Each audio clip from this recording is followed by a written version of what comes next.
चाकर खान छोकिरी के वापस आन उनके पांजे घर के बजाय अवां पांजे घर में ही रहे छॾिया। असांखे अवां जे मथां पूरो पूरो भरोसो हुयो पर अवां पूरे गोठ जे भरोसे खे खाक में मिलाए छॾियो।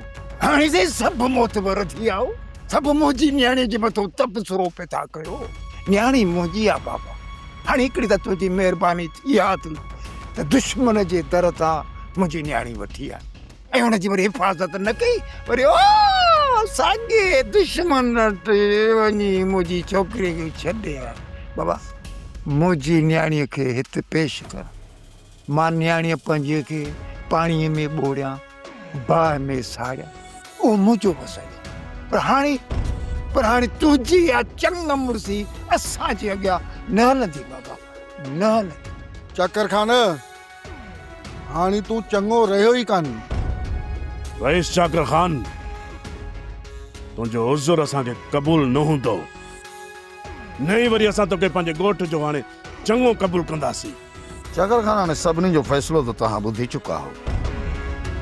हाणे असांखे इहो ॿुधायो त हिते छोकिरी खे कॾहिं था घुरायो?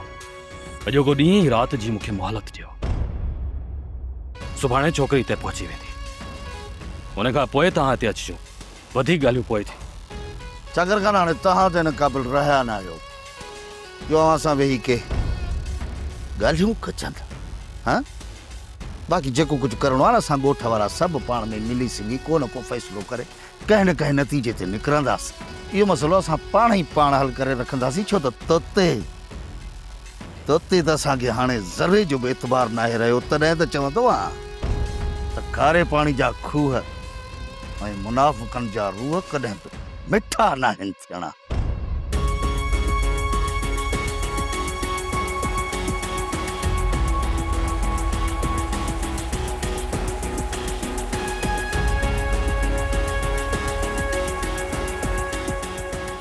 थोड़ गलत थी वियो आहे, तमामु ग़लति थी वियो आहे।